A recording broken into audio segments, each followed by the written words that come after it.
Mulheres que correm com os lobos. A quarta tarefa: encarar a megera selvagem. Nessa parte da história, Vasalina encontra a megera selvagem pessoalmente.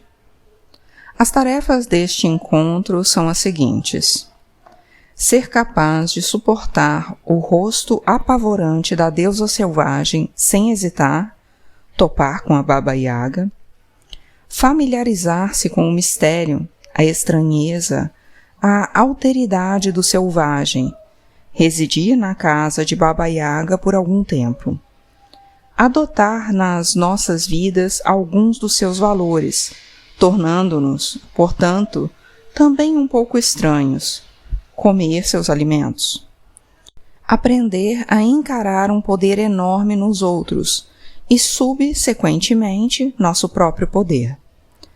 Permitir que a criança frágil e boazinha em excesso vá definhando ainda mais. Baba Yaga mora numa casa que descansa sobre pernas de galinha. Ela gira e dá voltas quando bem entende. Nos sonhos, o símbolo da casa reflete a organização do espaço psíquico habitado por uma pessoa, tanto no consciente quanto no inconsciente. Por ironia, se esse fosse um sonho compensatório, a casa excêntrica insinuaria que o sujeito, nesse caso Vasalina, é por demais insignificante, moderado e precisa agir girando e rodopiando para descobrir como é dançar como uma galinha maluca de vez em quando. Percebemos então que a casa da Yaga pertence ao mundo animal e que Vasalina precisa desse elemento na sua personalidade. Essa casa de pernas de galinha anda de um lado para o outro e até rodopia numa dança saltitante. Essa casa é um ser vivo, transbordante de entusiasmo, de alegria e vivacidade. É esse o principal alicerce da psique da mulher selvagem. Uma força de vida selvagem e alegre, na qual as casas dançam. Os seres inanimados, como por exemplo os pilões, voam como pássaros. A velha sabe fazer mágica, e nada é o que parece. Mas, na maioria dos casos, é melhor do que parecia a princípio. Vasalisa começou com o que poderíamos chamar de personalidade normal nivelada. É exatamente esse excesso de normalidade que vai nos contaminando até que tenhamos uma vida rotineira e sem vida, sem que fosse isso o que realmente pretendêssemos. Essa situação estimula a negligência para com a intuição, que, por sua vez, produz a falta de luz na psique. Precisamos, então, fazer alguma coisa. Precisamos sair pela mata adentro, ir procurar a mulher apavorante, senão, um dia, quando estivermos andando cabisbaixas pela rua, uma tampa de esgoto pode se abrir de repente e nós seremos agarradas por algum ser inconsciente que nos jogará de um lado para o outro como um trapo. De brincadeira ou não, na maioria dos casos, não. Mas com um bom resultado. A doação da boneca intuitiva pela doce mãe verdadeira não está completa sem as tarefas e as provas apresentadas pela velha selvagem. Baba Yaga é a medula da mulher selvagem.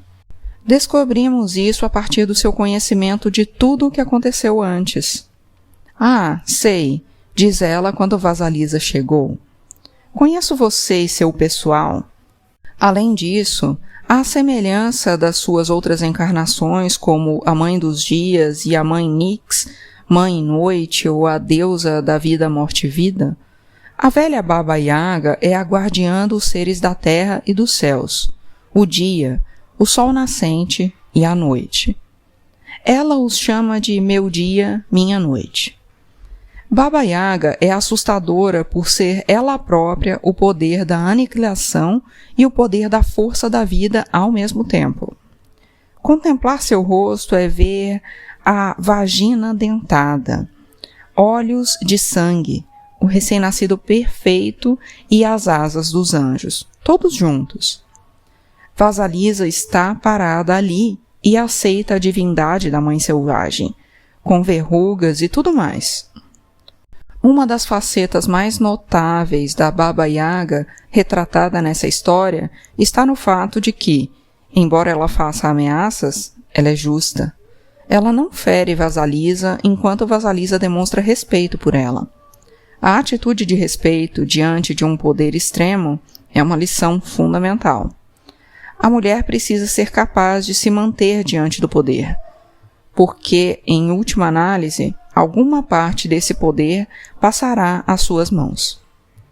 Vasalisa encara Baba Yaga não com atitude obsequiosa, não com arrogância ou cheia de fanfarronice, nem fugindo ou se escondendo.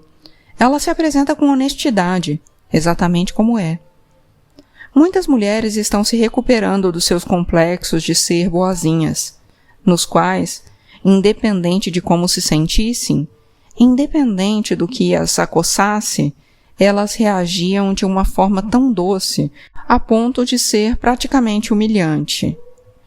Embora elas pudessem sorrir gentis durante o dia, à noite rangiam os dentes como bestas. Era a Yaga na sua psique lutando para se expressar. Esse excesso de adaptação na mulher boa demais ocorre muitas vezes quando ela tem um medo desesperado de se ver privada dos seus direitos ou de que a considerem desnecessária. 2 dos sonhos de maior impacto que eu já ouvi foram os de uma mulher que decididamente precisava ser menos submissa. No primeiro sonho, ela herdava um álbum de fotografias. Um álbum especial com fotos da mãe selvagem. Ela ficou muito feliz até a semana seguinte, quando sonhou que abria um álbum parecido e ali estava uma velha horrível que olhava para ela. A megera tinha os dentes sujos de musgo e do seu queixo escorria o negro sumo do bétele.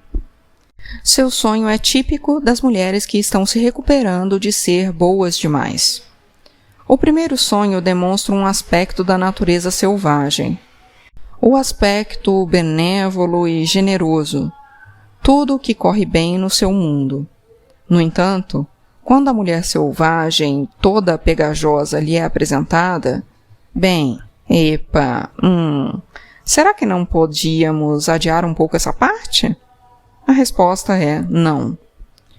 O inconsciente, ao seu modo brilhante, oferece a quem sonha uma ideia sobre um novo estilo de vida que não se restringe ao sonho frontal e fácil da mulher boazinha demais. Encarar o poder selvagem em nós mesmas é ganhar acesso aos inúmeros rostos do feminino oculto. Eles nos pertencem de modo inato e podemos optar por incorporar os que nos forem mais convenientes a qualquer momento. Nesse drama de iniciação, Baba Yaga é a mulher selvagem sob o disfarce da bruxa. À semelhança do termo selvagem, o termo bruxa veio a ser compreendido como um pejorativo, mas antigamente ele era uma designação dada às benzedeiras, tanto jovens quanto velhas, sendo que a palavra witch, bruxa em inglês, deriva do termo witch, que significa sábio. Isso antes que as religiões monoteístas suplantassem as antigas religiões da mãe selvagem. De qualquer maneira, porém, a ogra, a bruxa, a natureza selvagem e quaisquer outras criaturas e aspectos que a cultura considera apavorantes nas psiques das mulheres são exatamente as bênçãos que elas mais precisam resgatar e trazer à superfície. Boa parte da literatura sobre o tema do poder das mulheres afirma que os homens têm medo desse poder. Sempre tenho vontade de protestar. Pelo amor de Deus, são tantas as mulheres que têm, elas mesmas, medo do poder das mulheres. É que as antigas qualidades e forças femininas são imensas e causam espanto.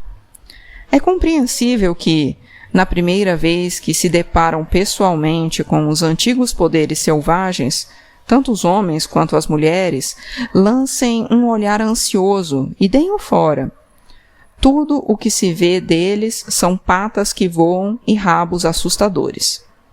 Se quisermos que um dia os homens cheguem a aprender a suportar esse encontro, então, sem sombra de dúvida, as mulheres têm que aprender a suportá-lo. Se quisermos que os homens um dia cheguem a compreender as mulheres, elas próprias terão que lhes ensinar as configurações do feminino selvagem. Com essa finalidade, a função de criação dos sonhos na psique traz a Yaga e todo o seu bando para dentro do quarto das mulheres à noite durante os sonhos. Se tivermos sorte, a Yaga deixará suas pegadas grandes e largas no tapete ao lado da nossa cama. Ela virá espionar aquelas que não a conhecem. Se tivermos atrasadas na nossa iniciação, ela se pergunta por que não vimos visitá-la e, para compensar, vem ela mesma nos visitar em sonhos noturnos. Uma mulher com quem trabalhei sonhava com mulheres usando longas camisolas esfarrapadas, comendo, felizes, coisas que nunca seriam encontradas no cardápio de um restaurante. Outra mulher sonhou com uma velha que tinha o formato de uma banheira antiga, com os pés que fazia matraquear seus canos e ameaçava estourá-los se a mulher que sonhava não derrubasse uma parede para que a banheira pudesse ver.